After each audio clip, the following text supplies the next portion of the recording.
The Mining House, société spécialisée dans la logistique, propose une large gamme de produits et services premium à destination des entreprises. Retrouvez dans son espace de vente à Coléa de l'outillage de qualité, du matériel de chantier, des équipements et accessoires pour vos engins roulants. Dans son garage Bosch Service, TMH assure l'entretien et la réparation de véhicules légers, utilitaires, camions et semi-remorques. Grâce à son savoir-faire et son expertise, The Mining House est votre prestataire privilégié pour élever chaque jour de nouveaux défis.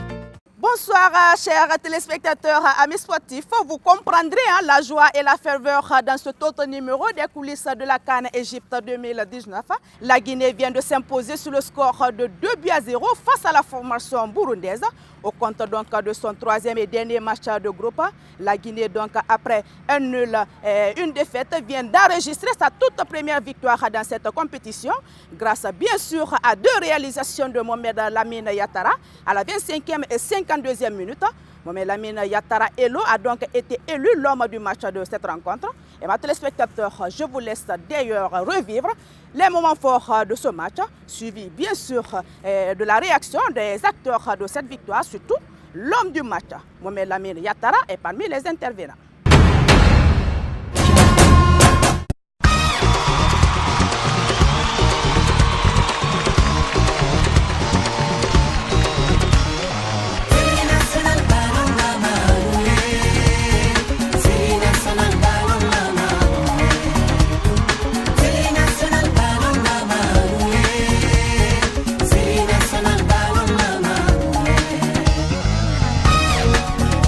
La manye, aluya la ma, aluya senfila la manye, jamani sewa.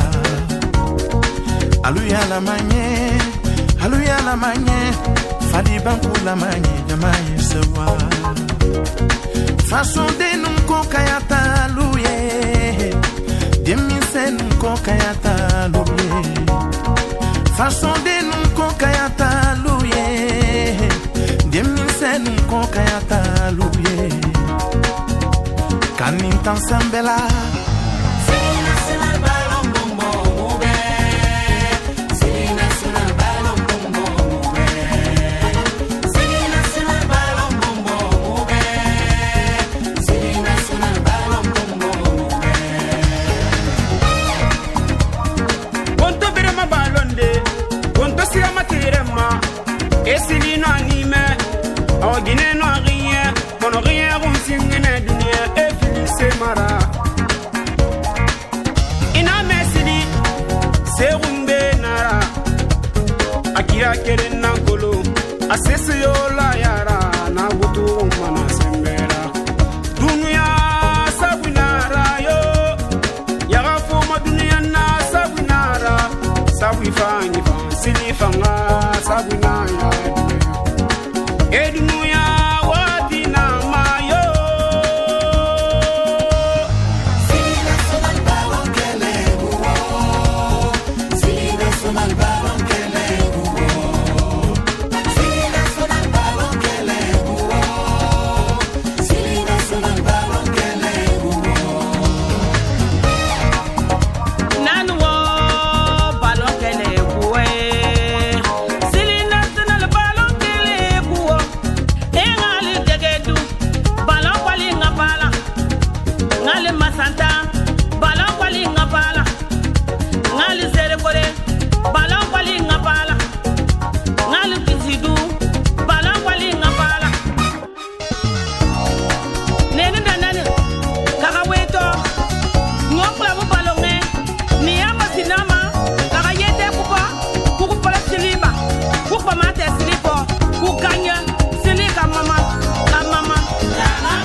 Je pense qu'on a reçu beaucoup de critiques et j'avais toujours dit que ce n'était pas bien pour critiquer les joueurs parce que si tu vois les 3 matchs, je pense qu'on mérite de se qualifier et je pense aussi aujourd'hui on a fait un bon match. C'est vrai qu'on a joué contre 10, mais tu le sais dans le football, c'est pas toujours un avantage de jouer contre 10, mais on était malin, on a bien joué, on a bien circulé, on a dominé, on a marqué des buts, ça c'est important pour avoir la confiance et pour la suite pour la Guinée. Pour la suite, qu'est-ce qu'il faut corriger selon vous? D'abord, il ne faut pas oublier qu'on n'a pas joué avec Naby Deko.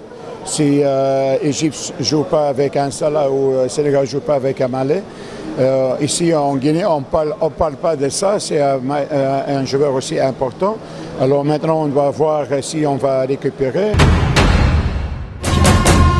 Le marché, c'est l'état d'esprit de l'équipe. C'est l'état d'esprit de l'équipe. Comme on l'a toujours dit, on savait qu'on avait du potentiel dans cette équipe. Mais vous savez, les matchs de CAN, le talent, ça ne suffit pas. À un moment donné, c'est le mental. C'est avec le mental on gagne des matchs. C'est ce qu'on a montré ce soir. Donc voilà, on savait qu'on était attendu. On avait fait un faux pas sur nos deux premières sorties. Aujourd'hui, on n'avait pas le droit de se louper. Et voilà, derrière, on a gagné le match. Après, pour ma part, je suis vraiment content de marquer 2 buts dans ce match. Et surtout d'être élu homme du match. C'est un honneur, mais franchement, voilà, je remercie tous mes coéquipiers parce que c'est ensemble, on gagne les matchs, comme on dit, l'union fait la force. Aujourd'hui, on a tous été unis, tous ensemble. On s'était dit, peu importe qui allait marquer, il nous fallait juste avoir les 3 points et on l'a eu. Après, on avait envie de finir dans les 2 premiers. Maintenant, malheureusement, Madagascar a battu le Nigeria. Voilà, on reste 3e. Voilà, on espère qu'on est qualifié. On va bien se préparer si on est qualifié pour les 8e de finale parce que c'est important, c'est un nouveau tournoi qui commence. Et on va quand même retenir le positif, c'est qu'on a marqué 2 buts ce soir. Vous avez un message particulier à l'endroit de ce public sportif qui avait vraiment soif de la victoire? Bien sûr, on les remercie voilà, de nous soutenir, c'est très important. Et on va essayer de faire le maximum pour eux, on ne les oublie pas. Le match n'a pas été facile, vous savez, c'est quand vous êtes à 10 contre 11, il y a la pression. Il y a une pression sur le terrain, les personnes qui sont dehors ne peuvent pas comprendre, mais sur le terrain, nous on le comprend. Et à la deuxième mi-temps, on s'est parlé, le coach nous a dit on doit pousser, on est sorti à la deuxième mi-temps, c'est ce qu'on a essayé, c'est ce qu'on a fait. On a poussé, on a eu le deuxième but, on aurait pu marquer plus de buts, mais on reste sur cette lancée, en plus la confiance qui est revenue, c'est bon pour nous. Aujourd'hui, c'est un bon résultat puisqu'on a gagné. Après, on est forcément déçu parce qu'on avait des meilleures ambitions. On était au dos du mur aujourd'hui. On a une bonne réaction, on a fait notre part du boulot. Maintenant, on va attendre et espérer qu'on fait partie des meilleurs 3e. Et on va se concentrer, on va continuer jusqu'à comme si on était qualifié pour le prochain match. Moi, en tant que capitaine, je suis obligé de montrer l'exemple. Comme je l'ai déjà dit, le plus important, ce n'est pas la performance personnelle ou de se montrer. Le plus important, c'est d'être un groupe, d'être un collectif. Aujourd'hui, on a montré une bonne réponse quand on voit que Hello, Mohamed Diatara, n'a pas joué au début et que c'est peut-être lui qui nous permet de nous qualifier. Ça veut dire que tout le monde est important. J'espère que tout le monde va le comprendre, ça, parce qu'on aura besoin de tout le monde. Et ça veut dire qu'en ayant cet état d'esprit, oui, peut-être qu'on s'est lancé dans cette canne, bien sûr, si on se qualifie, et qu'on peut peut-être atteindre nos objectifs. Retenez, aimables téléspectateurs, que Madagascar, après sa victoire face au Nigeria, termine donc premier dans cette poule. Le Nigeria avec 6 points est 2e, la Guinée avec 4 points est 4e et le Burundi termine dernier avec 0 points. Qui pouvait donc deviner à l'issue du tirage au sort que la Guinée, qui se retrouvait dans la même poule que 2 novices, je veux parler bien sûr de Madagascar et du Burundi, pouvait bien sûr terminer 3e dans cette poule. En tout cas, ce sont des questions que les journalistes sportifs se posent ici. Je vous invite d'ailleurs à suivre leurs réactions après bien sûr la victoire de Sili de Guinée. Les matchs de la dernière journée pour être définitivement situé. C'est pourquoi dans mon article j'ai dit le Madagascar qualifié, la Guinée doit attendre son sort parce qu'il faut 4 meilleurs 3e. Bon, est-ce que la Guinée pourra se retrouver? Mais comme je l'ai dit, il faut attendre parce que il y aura des équipes qui peuvent se retrouver avec 6 points. Hein, 6 points être 3e. Et donc automatiquement ces équipes-là seront qualifiées ensuite. Il faut descendre au niveau des équipes qui ont 5 points. Et là encore, il faut voir est-ce qu'il y en aura ou il n'y en aura pas. Et puis maintenant descendre. Même quand on descend à 4 points, il faut voir celles qui ont marqué le plus grand nombre de buts. Et c'est en cela que je regrette que la Guinée, qui avait pourtant l'occasion de marquer beaucoup plus de buts, s'est contentée de 2-0.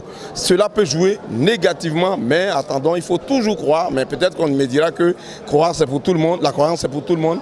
Mais j'espère que la Guinée pourra s'en sortir au décompte final.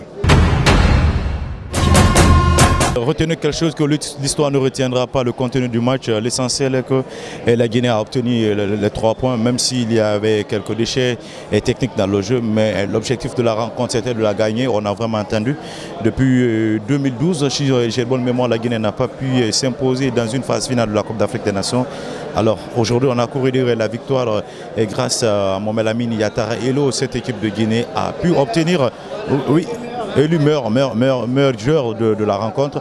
Alors cela nous permet d'espérer d'être parmi les 4 meilleurs 3e de cette Coupe d'Afrique des Nations et pourquoi pas se qualifier pour les prochains tours. Moi je dirais que la Guinée a fait l'essentiel, surtout en s'imposant face à cette équipe de Burundi. Alors c'était l'essentiel et il faudra que si on parvient à se qualifier, il faudra que l'entraîneur essaie de corriger, de revoir les différentes parties. Oui. Oui, oui. Surtout si on réussit quand même à dépasser cette phase, selon vous, c'est quel compartiment qu'il faut en tout cas retoucher? Alors d'abord il y a ce qu'on appelle le secteur offensif qui est une priorité. Quand vous prenez la ligne d'attaque a peu produit cette compétition. Alors il faudra aussi qu'on essaie de revoir un peu le milieu parce que le ballon perd tellement au milieu du terrain. Il y a l'agressivité qui manque dans le jeu de l'équipe guinéenne, chose qu'on avait l'habitude de voir, et aussi renforcer un peu le couloir pour nous permettre de se créer assez d'occasions. Sinon sans quoi cette équipe de Guinée aura des peines les prochains tours. À l'issue du tirage au sort, on pensait que la Guinée allait prendre son ticket soit premier ou deuxième. Mais à la grande surprise, c'est ça aussi la compétition. Parce que l'équipe qui était estimée la plus petite dans la poule, c'est elle qui sort premier de la poule. Donc c'est ça aussi la compétition. On a trébuché. Heureusement, on n'est pas tombé. On s'est révélé, on s'est levé. Et c'est là, plus jamais, il faut booster le Sili. Aujourd'hui, nous avons 4 points. Et on a une forte probabilité de partir au 8e de finale. Et à partir de là, la compétition change de figure parce que là, en phase de poule, c'était des calculs et tout, mais le 8e de finale, c'est un match direct. C'est-à-dire qu'il y a une possibilité que l'équipe là aille de l'avant. On a de la compétence, on a des qualités individuelles. C'est à eux maintenant d'avoir de l'envie pour aller plus loin dans la compétition. Aujourd'hui, c'était bien de gagner non seulement pour le mental et pour le peuple de Guinée et pour eux-mêmes parce qu'ils ont mis beaucoup de doutes dans la tête des gens. Nous avons souffert pendant une semaine derrière cette équipe. Aujourd'hui, félicitations à eux. C'est aujourd'hui ou jamais qu'ils mettent en tête que les 8e de finale, c'est les matchs directs. Ils peuvent les gagner et aller plus loin dans la compétition. Voilà, aimables téléspectateurs, vous avez donc suivi la réaction de ces journalistes sportifs. On attend donc la dernière journée de ces phases de groupe pour savoir si la Guinée peut être repêchée parmi les 4 meilleurs 3e pour jouer donc les 8e de finale de cette compétition. En tout cas, prions tous et croisons les bras pour que notre sélection soit parmi en tout cas ces équipes qui vont jouer les 8e de finale de cette 32e édition de la Coupe d'Afrique des Nations Égypte 2019. Merci de nous avoir suivis dans ce numéro des coulisses de la CAN. On se retrouve demain, Inch'Allah, pour d'autres informations. The Mining House, société spécialisée dans la logistique, propose une large gamme de produits et services premium à destination des entreprises. Retrouvez dans son espace de vente à Coléa de l'outillage de qualité, du matériel de chantier, des équipements et accessoires pour vos engins roulants. Dans son garage Bosch Service, TMH assure l'entretien et la réparation de véhicules légers, utilitaires, camions et semi-remorques. Grâce à son savoir-faire et son expertise, The Mining House est votre prestataire privilégié pour élever chaque jour de nouveaux défis.